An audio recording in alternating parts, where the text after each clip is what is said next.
Well, welcome to part 3 of our series where the title of which is Unstuck. And ironically, this should be part 4, but we had to take a week off because we were all stuck in the snow. So I think that was God's way of just kind of messing with us. But today is part 3, and simply put, we've been looking at simple areas of life where it's common for us to get stuck. Now, I don't know what it is. Maybe it's that we tend to blame people around us or blame the environment around us, but whenever we get stuck, we tend to just keep doing whatever it was that got us there. So here you go. What got you stuck will not get you out. The good news is that God gives us simple words of wisdom to understand specific areas of life so that if and when we do get stuck, or simply to avoid getting stuck, we can stay on a path that steers us clear of that.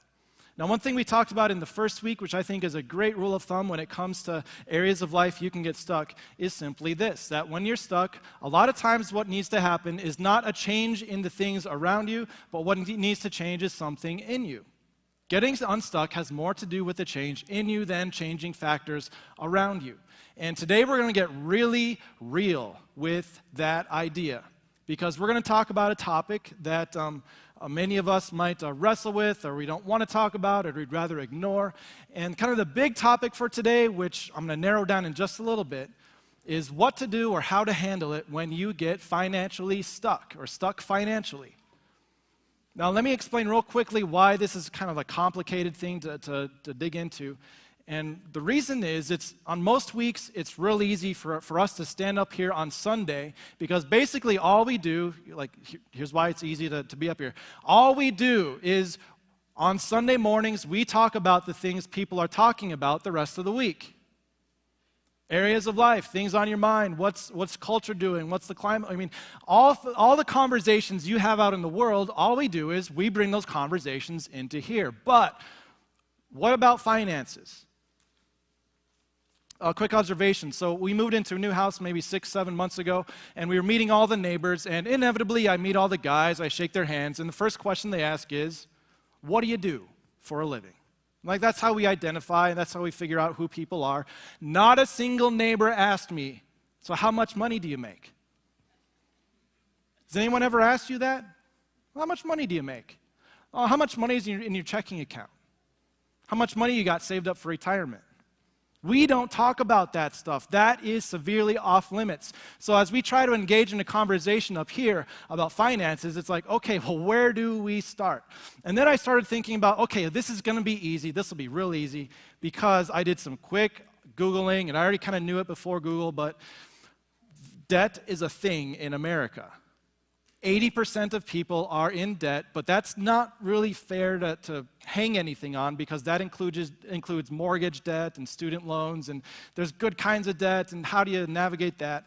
So I kind of narrowed it down. Well, credit card debt, right? So 45% of people have some amount of credit card debt, and if you have credit card debt, the average is about $15,000. So I'm like, oh, that's kind of a problem, and so I had the working title, get this, Stuck in Debt. But I did not want to preach to 45% of you. And so, and even then, even when it comes to debt, I don't know all the factors, all the reasons, all the medical history. There might be legitimate reasons to be in debt, and there's nothing you could do about it. So I didn't want to go there, because I don't really know everyone's situation. And so I found one common factor among all of us. One common factor. And it starts with you understanding this about yourself.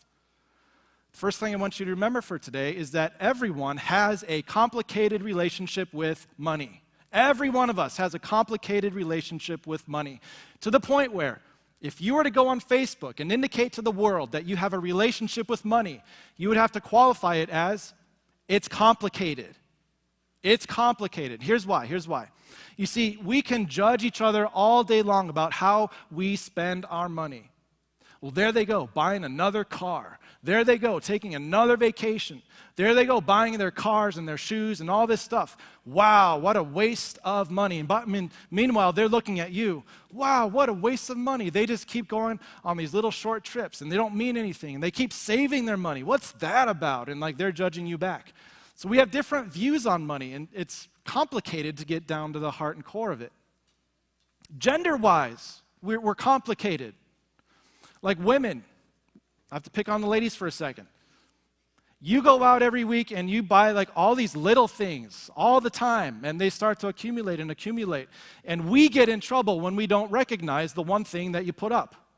Seriously, that happened to me this morning. I was saying good morning to my wife. She didn't say a word back. She just kind of looked up. I'm like, what's that? Oh, look at that. It's beautiful. I love it, honey. And it's like, women, it's not fair, okay? You need to give us time to look at all the little things you buy. Men, we just come home and we say, honey, I bought a boat.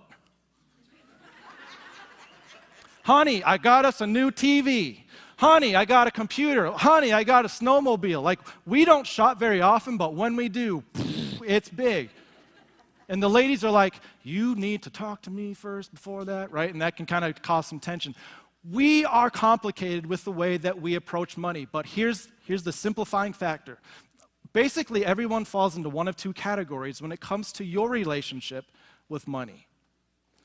Some of you, half of you maybe, are what we call savers. You like to save money. You don't like spending it. You would just rather save, save, save. And the other half are spenders. Your relationship with money is, I have it. Why do I still have it? I can get things with it. And so you like to get rid of it and get new things instead. And so there's like this spectrum, right? Now, a little exercise here, and you don't have to participate if you feel awkward, but if you want to have some fun, everyone raise your hand. If you want to play along, everybody raise your hand real quick. This will be over soon. Now, spenders, you've been treated poorly, so you can go ahead and put your hand down. Spenders, I feel sorry for you. You get a bad rap. You're the guys who are always getting us in trouble. Now, I want you to look around at the hands that are still up. Come on, savers, be proud, be proud. So the remaining hands up, these are the people who would rather save. Now, I want you to look around because these are the people whom culture favors. Right? I mean, if you're going to have a problem, you'd rather be on the saver side. You can put your hands down. What I want to get at is this. You see, culture often looks at the spenders and they say, oh, they've got a problem. They need to get that under control. They need to see a group. They need to tear up their credit cards, whatever it is. And they look at the savers and they say, why aren't you more like them? Why aren't you more like them? But here's where I'm bringing this today. Whether you're a saver or a spender, you might have a spending problem. Because if you're a spender, obviously, you might have a spending problem. If you're a saver, you might have a problem spending. If God were to speak into this, and if He were to separate the savers from the spenders, I think that's in Matthew chapter 28. That's an inside joke. If He were to separate the savers from the spenders, would He look at the savers and say, oh, wonderful people over here, and then look down on the spenders? I don't think so. It's deeper than that. You see, it's a complicated issue, but it's pretty simple when we get down to really what drives us to save or to spend. Because you know what? God might be pleased with the way a spender is spending their money. And He might not be pleased with the way a saver is saving their money. And if there's one thing you take away from today's message, I'm going to give it to you in like a bottom line. And that way, if you tune out, you can kind of at least get something from this message. It's this, and we're going to build on this. If you depend on finances to fix a non-financial problem, you have a spending problem. Whether that's saving or spending, it doesn't matter. If you depend on finances to fix non-financial problems, you have a spending problem. Now, here's where I'm going to get out of the way because I need this message preached to myself as much as each and every one of us does. 100% of us at some time have a spending problem because we have this nature to try to use finances to fix non-financial problems. And to give wisdom to this and to flesh this out, we're going to look at one of the most qualified people in all of human history to speak on this topic. A man named Solomon, who was king of Israel some 3,000 years ago. What makes him qualified? Because he had access to unlimited wealth. He tried to use finances to fix non-financial problems. He went there, he tried it, and now he wants to open up and say, dear people, I want you to know what I learned.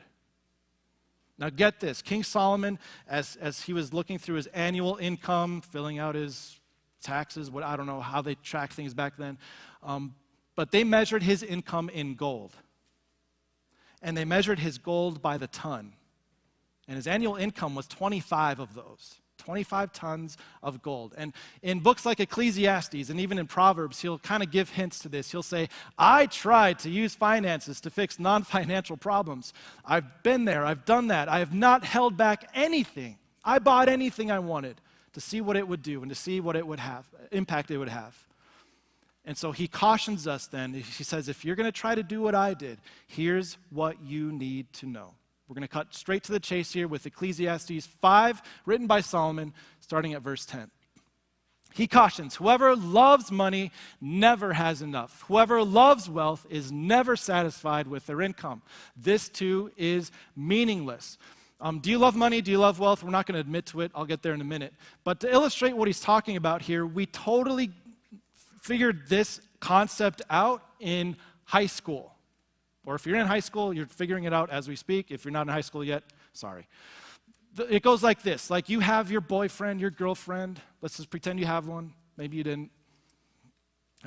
Maybe that'll be next week. Are we going to do that next week? Stuck relationally? We'll see. Let's say you have a girlfriend or a boyfriend in high school, and they're your life, they're your love. You kind of know how that high school relationship goes. And then you see them in the lunchroom talking to someone else of the opposite sex.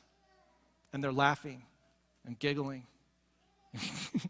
Going like this, and this jealousy wells up inside of you because when you love someone, you don't want any of their adoration or anything going to someone else. When you love them, you want all of them.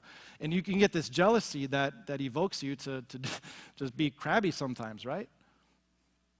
Solomon said it's the same thing with money, where if you decide to love money, you will not be content with it unless you have all of it. Now just think about that. Number 2 on your sheet. Whatever you love, you want all of. You will not be satisfied until you have all of it in your possession. And we know that's a tricky thing with wealth and money because unless you're the last person on earth, you cannot have it all. Now we're a bunch of sanctified people in this room, right? None of us is going to should we raise our hand? Do you love money? Raise your hand if you love money. No, we're not going to do that. Few of us would say we love money, but here's kind of a quick test to see where your heart is really at. See, I think it's when you lose it that you really start to determine how much you love it. Here's a question for you up on the screen. Did you mourn it when you lost it? Like, when you had money, did you mourn when you lost it? Whether it was stolen from you and you got this really nasty, hateful feeling inside of you, how dare they take what is mine? There's that hatred that wells up. Or when you didn't get what you were owed, when you were shortchanged, did you respond in this anger or hatred or just want to get even? See, I think that's the telling time. When you lose it, how do you react? And in that moment, that might tell you just how much you love money. Some of us a lot, some of us a little, some of us are pretty content. But we might just say, well, you know what, sure, I love it a little bit, but I can handle it. I can kind of squash that part of me down. And if that's you, Solomon has some words of caution because he tried to do that. He said, I love wealth, I love what it can do for me, but I can keep it in control. What he soon discovered was that he couldn't. He couldn't. He kept buying all these things and surrounding himself with wealth and possessions. And here's his caution. If you think you can keep this love of money under control. He said, as goods increase, as you start to surround yourself, if you're a spender, you surround yourself with possessions. If you're a saver, you surround yourself with wealth. As goods increase, so do those who consume them. There's other people taking what you want. And what benefit are they to the owners except, I love how he phrases this, to feast their eyes on them? When was the last time your eyes said, all right, I'm satisfied, I don't need to see anymore? Like your eyes are this never-ending, like they can go through a Chinese buffet and get their money's worth. They will never be satisfied by what they see. There's always more, always more, always more. And Solomon said that's what it's like when you're accumulating stuff or spending money to get stuff. You'll never be satisfied. There'll always be more to have. But you might further say, well, okay, well, sure, that's kind of true, but you see, this kind of wealth thing, well, at least it gives me some security. Or if I surround myself with possessions, I'll have plenty of things to take care of me if something would happen, right? We can go on that whole security thing. Well, Solomon says if that's what you're thinking, you need to be careful. This is what he says next in verse 12. The sleep of a laborer is sweet. In other words, someone who doesn't identify themselves by what they have, but someone who identifies themselves by what they do. The sleep of a laborer is sweet, whether they eat little or much, no matter how much they have. But as for the rich, their abundance permits them no sleep. See, especially back in Solomon's day, if you are really wealthy and really rich, you better sleep with one eye open, because as soon as you fall asleep, someone could just walk in and kill you and take your stuff. Not nice, but it happened. And so the wealthy back then, there would be no restful sleep because they're always in fear. Well, what if even one of your close friends decides it's time for a payday, right? And today we're a little bit more buffered than that, but still, there's that fear. What if the market goes down? What if there's a catastrophe? What if I have to spend this on medical bills? There's always that fear, even if you have enough, and it robs you of security. So, what's he saying to us? He's saying, if you depend on finances to fix non-financial issues, you have a spending problem. Whether you spend it or save it, your relationship is not healthy. You love it, and you want all of it, but you cannot have it. And at this point, he kind of makes this observation. His heart just sinks as he looks at all these people in his day that were in this trap of making more or spending more. And he uses this interesting phrase to describe what he's seeing. He says, I've seen a grievous evil. This grievous evil. In other words, my heart is just twisted inside of me because of what I see in my world. Wealth hoarded to the harm of its owners. They think that by collecting all these things and by raising their wealth, they'll have a better life. But they don't know that they are destroying their life and the lives of those who love them. It twists his heart inside out to see wealth being hoarded to the destruction of those who owned it. And he goes on, well, that's not it. Even if you do accumulate wealth, next verse, he says, or wealth lost through some misfortune, so that when they have children, there is nothing left for them to inherit. And I picture here like a parent who works 60, 70 hours a week, and they say, I know I'm sacrificing time with my family, but one day they'll thank me for all this inheritance they'll get. And then it's all wiped out. So they lost time with their family, and now they lost the wealth too, and it's like, well, this is kind of pointless and useless. Well, what do we do with that, Solomon? What do we do with that then? Should we even have wealth? Should we just sell it all and do whatever? What's the purpose of this? And he's going to double down on that thought. He's like, I know what it sounds like. Like there's no hope in this when it comes to being financially stuck. So he says this, everyone comes naked from their mother's womb. Put that on Twitter. Everyone comes naked from their mother's womb. We don't come into the world with anything. We don't have pockets to hold any money. And as everyone comes, so they depart. They take nothing from their toil that they can carry in their hands. This is useless. And this is where you have to be careful. I came into this world with nothing, and now I have so much. It is mine to use as I please. And Solomon, as he maybe writes this, as he's speaking to people about this, he says, we need to qualify this real quick.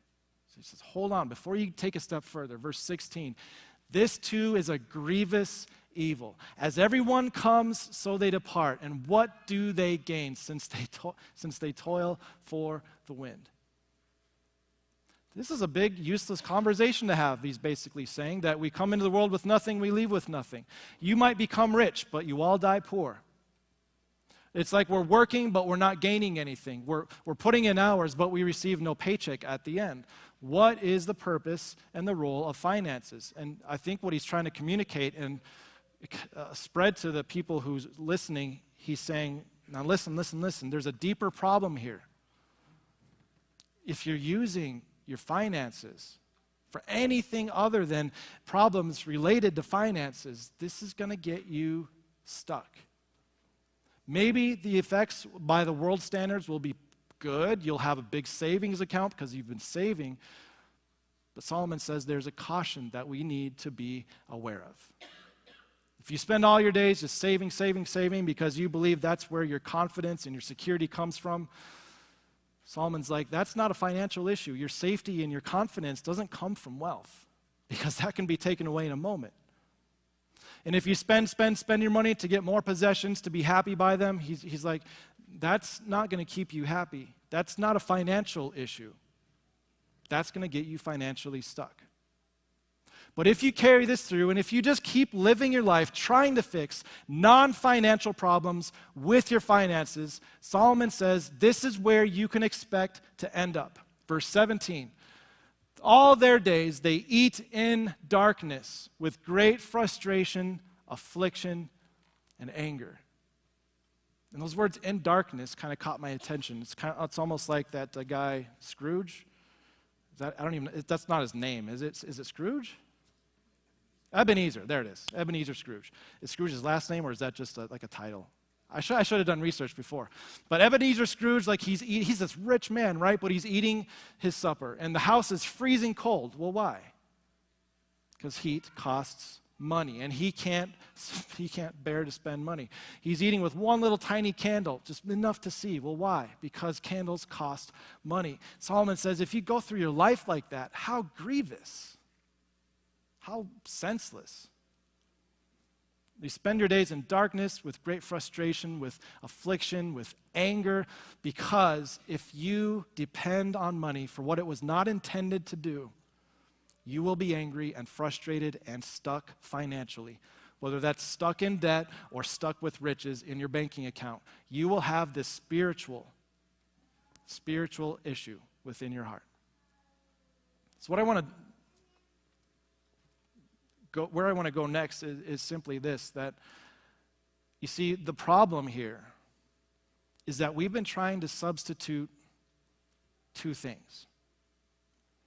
We might have this problem, and I'll just use the example. Maybe let's say that the problem that you're trying to solve is that you feel empty, you feel lonely.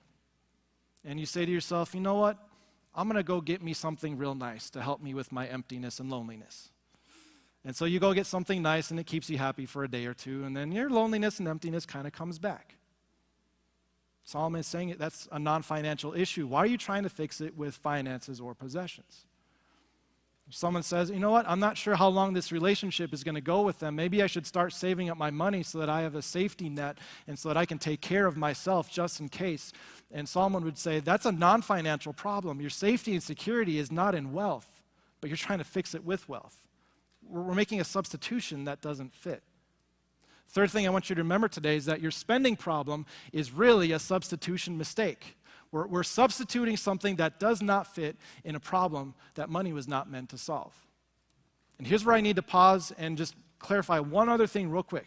You see, when it comes to you and me loving money, because we all do at different times to some degree, love money, love wealth, love possessions. When it comes to what we love, whatever you love, you want all of it. And the Bible says that the earth is the Lord's and everything in it. You want God's stuff. You want a relationship with God's stuff. And that takes you away from a relationship with Him. You cannot love both God and stuff. You have to choose one or the other. And here's the ugly result of that, is that it causes this separation between us, right? Where if we choose money, if we look to money to solve our problems, God is saying, I could do so much more for you, and yet you reject me. So what happened? Well, whatever you love, you want all of. And the amazing truth that we see proclaimed is that God loves you.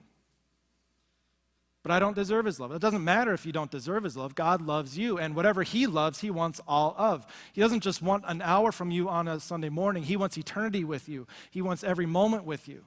He wants all of you. And so what He did was He spent a great deal to get you. I love how it's stated in 1 Peter, as Peter wrote his letter in the first century, he stated it like this. He said, you were purchased not with gold or silver or any other perishable item, the thing being we love what actually falls apart, IKEA. We love these things that perish and fade away, but God spent something on you that never perishes or spoils or fades away. He purchased you through the blood of His Son. So that every time we go running to money to fix a problem that is not a financial problem, God says, that takes you further away from me, and I'm going to punish that on my son instead of you. The blood of Jesus is this most precious, valuable thing that God used to purchase you from loving nothing. So that, as Solomon continues here, he is able to give some good news. You see, Solomon looked at things under the sun. He said, this is meaningless, this has no purpose. Why do we go chasing money so much? But then he says, there is one thing I've observed to be good when it comes to the way we spend or save our wealth. And this is what he said, finishing up. He said, this is what I have observed to be good. Next verse. He said, it is appropriate, it's good, it's okay for you to do this, for a person to eat, to drink, and before I go on, what he's saying is, it's okay for you to spend your money on a nice steak. It's okay for you to spend your money on a nice drink. It's okay to spend it and enjoy it, but you need to couple it with what comes next. It's okay to use it, it's okay to save it, and to find satisfaction in their toilsome labor under the sun during the few days of life God has given them. So it's almost as if he's saying, you can enjoy your wealth, you can save it, you can spend it, do whatever you're wired to do under the umbrella of recognizing where you are and how long you have to live. Bottom line, you have a short-term relationship with money and a long-term relationship with God. Enjoy what he has given you in your few days here, but do so recognizing that you have many days ahead of that. He goes on, moreover, a summary, moreover, when God gives someone wealth and possessions, and when God gives them the ability to enjoy them, to accept their lot, and to be happy in their toil, this is a gift from God. This is not a natural thing where we are content with what we have. This is simply a gift of God because he is able to address the problems that your money can't fix. He gives you the ability to see that. And concluding thought, verse 20. Finally, he says, those people who have this ability seldom reflect on the worries, on the days of their life, because God keeps them occupied with gladness of heart. He says to you, child, you've run after so many things in your life. You've tried to use finances to fix non-financial problems, and it's gotten you stuck. Maybe not stuck financially, but stuck with me. I forgive you, I love you, and let me show you how my love and grace and wisdom can fix what you were trying to solve all that time. The last thing I want you to remember, number 4 for today, God provides all of what money cannot. He really can. He really can. He's not going to pay your water bill. That's a financial issue, okay? Don't be praying over your water bill this week. That's not the application. Use your money to pay the water bill. But the non-financial issues, your peace, your security, your value, your emptiness, what is it that you've been trying to throw money after and hasn't worked? That's what God can provide. Now here's your homework, last thought for the day, your homework. Are you a saver? Why are you saving? Are you a spender? Why are you spending? Do you have a saver and a spender in the same household? Stop fighting. That's the way God made you. But as you consider these things, what we often need is for God to align our hearts to be motivated properly either way. So that, yes, we can enjoy what we have or save what we have, but to do so knowing that he has solved any problem that money cannot. And one thing I want you to do, here's your homework. If you just do one thing this week, read Psalm 73. Psalm 73, 7-3. Because this whole psalm is about having a proper relationship with wealth while looking to God to provide everything that finances can't solve. And here's a couple words from Psalm 73 that we'll end with. Whom have I in heaven but you, God? And earth has nothing I desire besides you. My flesh and my heart may fail, but God is the strength of my heart and my portion forever. Dear Father in heaven, thank you so much for the chance we have to talk openly about things that we don't often talk openly about. It's in this world, in this realm of finances, that all of us are a little bit different. All of us are kind of complicated in our relationships with money, but you bring such clarity to this situation. Help us to view everything we have, everything we spend, everything we save, knowing that our few days on earth are a gift from you, and so is anything that you give us during these times. Give everyone here the wisdom, the faith to understand what to do with what we've heard today so that we can honor you with all of what we have and all of who we are. Bless everyone here in Jesus' name. Amen.